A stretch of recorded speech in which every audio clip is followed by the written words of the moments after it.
Augustine is the great theologian and philosopher of love, of the will. He famously described the philosophy of love as a relationship of order, Augustine's conception of rightly ordered love having a dramatic impact on the development of the philosophies of love in the Western tradition.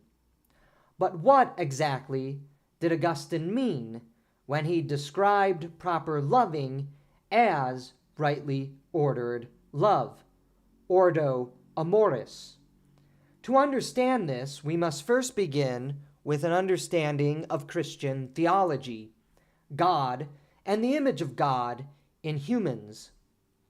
God in Christianity is not what many ignorant and stupid critics, like the new atheists, proclaim God to be, a flying spaghetti monster or some big man in the sky. God is love itself and truth itself, according to Christianity. God is love, as the author of the first epistle of John writes. God is also the Spirit of truth, as Christ says in the Gospel of John. So God is love itself and truth itself, meaning that to be made in the image of God is to be made in the image of love and truth, love and rationality. As Augustine explains in De Trinitate, the heart is the epicenter of human love, and the soul is the rational intellect. This is why, for instance, in many famous paintings of Augustine, you see him holding a flaming heart, the symbol of love, in a unified symmetry with his mind, the soul, united with divine light from above, God, who is rationality and also love. As Augustine says, to be made in the image of God means to be made in the image of love and reason. It is to be made in love for love and in wisdom for wisdom. The reality of love and truth are therefore not antagonistic to each other. That God is love and truth, will and reason, means that they are properly meant to be united realities, one and the same. God is understood through agency, will, and love, and God is understood through conceptualization, truth, and rationality. So too, then, are humans a symbiotic unity and reality of will and idea, agency and conceptualization, desire and rationality.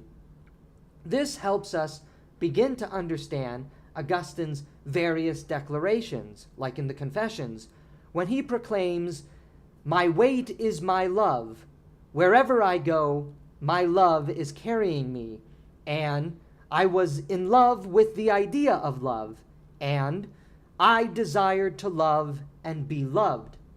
Furthermore, as in De Trinitate, he explains that proper loving requires a knowledge of God in creaturely reality and nature. As he says, "This word is conceived in love of either the creature or the Creator, that is, of the changeable nature or unchangeable truth, which means either in covetousness or in charity. Not that the creature is not to be loved, but if that love is related to the Creator, it will be no longer covetousness, but charity. The lower creature should be used to bring us to God. The creature on a par should be enjoyed, but in God." Rightly ordered love is not merely some psychological mechanism or internal schema of ordered hierarchy. It is, instead, a coming to know the objects of your affection, of your gaze, of your attention. To love something or someone is to know it deeply. When you claim to love history, for example, that implies that you know a lot about it. When you claim to love someone, that implies you know a lot about them. So that when you care for someone you love, you do things they love precisely because you know what they love. It is impossible, therefore, to truly love something or someone without a deep knowledge of it or knowledge of someone. Would you say that someone who claims to love, for instance, Roman history, but doesn't know anything about Roman history, actually loves Roman history? Would you say that someone who says they love you, but doesn't know anything about you, and therefore can't do anything that you love, actually loves you? Of course not. We all seem to instinctively know that to love implies and entails knowledge. The problem of rightly ordered love, then, is the problem of knowing and not the problem of love itself. Can I love best without knowing about what I am loving? Augustine argues that to not know properly about the objects of your affection is to suffer from a deficiency in love. It is not that love itself is bad or wrong, for love can never be bad since love itself is divine, as Augustine says in his commentaries on the first epistle of John, being the first Christian theologian to invert the phrase God is love to also mean love is God. In Latin, as Augustine writes it, delectio Deus est. If you were to give that a literal word-for-word translation, love God is. It is therefore not the problem of love, but that the problem of our knowledge is incomplete. And in that incompleteness of knowledge, the satiation of our desire is left incomplete, leading to those negative feelings of deficiency that the Stoics and the Manichaeans, in some sense, understood, but wrongly identified as the problem of emotion and pathology rather than the problem of knowledge. So let us return here to Augustine's statement of creaturely love in De Trinitate.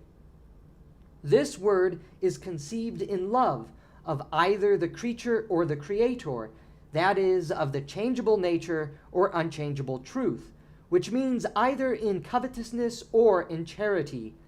Not that the creature is not to be loved, but if that love is related to the creator, it will be no longer covetousness but charity. The lower creature should be used to bring us to God. The creature on a par should be enjoyed, but in God. Note what Augustine importantly says here. It is not that a creature is not to be loved, but if that love is related to the Creator, it will be no longer covetousness, but charity. The lower creatures should be used to bring us to God. The creature on a par should be enjoyed, but in God. This is what rightly ordered love, then, is all about. Proper knowledge of what creaturely things, objects, represent. All material reality, according to Augustine, is ultimately a symbol, an image, an icon of the beauty and love that is God. Therefore, to love a tree properly means to love God through the tree. This explains Catholic and also Orthodox aesthetic theologies of imagery and iconography. Catholics do not love or worship images, as some claim, but they love God through the icon, through the beautiful statue, through the reality of nature, through the image and symbol that directs your heart and soul to the divine reality of God itself. To love another human properly means to see God in them, to recognize God in the other, and therefore when you love a human properly, you are, as Augustine says, brought closer to God. You love a human creature in relationship to the Creator.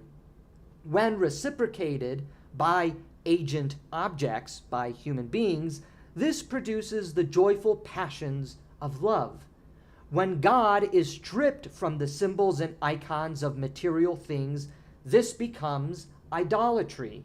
And when God is removed from the human being, this leads to abuse, misuse, and the feeling of being utilized for another's self-satisfaction or empowerment, and nothing more, what Augustine calls covetousness, self-centered sin. Rightly ordered love is really a loving with a proper understanding of things, a proper understanding of what you are loving and why you are loving it. And what is the proper understanding of things? All things lead you to God, love itself. For love itself is the greatest reality of knowledge in the Christian theological tradition. When you know this, soul and heart, mind and body, will and idea are made complete. This is the restoration of wholeness that Augustine speaks of in De Trinitate. It is not the discovery of some missing puzzle piece or missing part of you, as our language often sometimes implies, similar to the myth of love offered by Aristophanes in Plato's Symposium. Instead, wholeness, the restoration of wholeness, comes with knowledge. Instead of restoration, we might also think of it as progression. When Augustine speaks of restoration, he really means we progress to a deeper level of understanding, which allows us to have a deeper love for that which we are loving. When love and rationality, love and reason, love and truth are finally together, so to speak, or when that deep reality is finally understood, this is what rightly ordered love is. As Augustine elsewhere explains, to know is to love, and to love is to know. When you have your first arousal of love, even though you don't necessarily know many things about that which is arousing your love brings you closer to it so that you can know it better. For instance, when you feel that initial emotion, that rush of emotion, that love of seeing something beautiful, you have a faint understanding of what beauty is. And when you come closer to it, you seek to understand it more and more. And this is true of our relationship to all things. Yes, Augustine says, we can be aroused to love through a limited knowledge. But even in that limited knowledge, we have the faint understanding of something behind it. And for Augustine, that is usually beauty. There is a material beauty in other humans and in the world that arouses our love, but rather than just loving the object as object, we want to know more about it. And that is what allows us to eventually reach the conclusion that in the tree, that in the beautiful forest, that in the mountains, that in another human being, God is there. When we do not know what we love, we suffer from that deficiency in loving.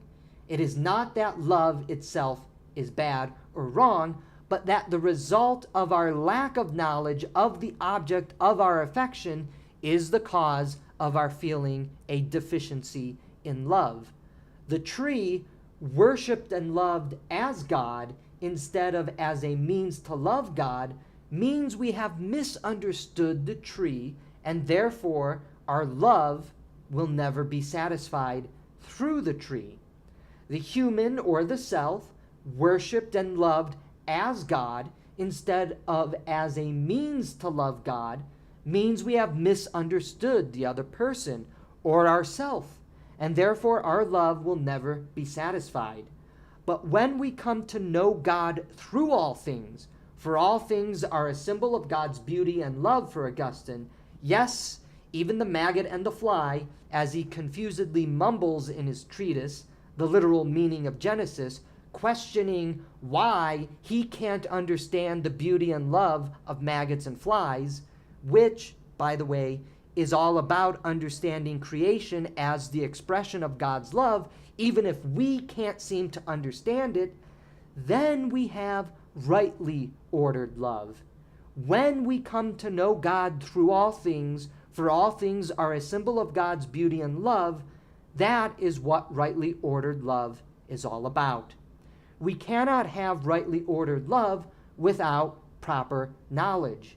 And proper knowledge entails the knowledge of God in all things.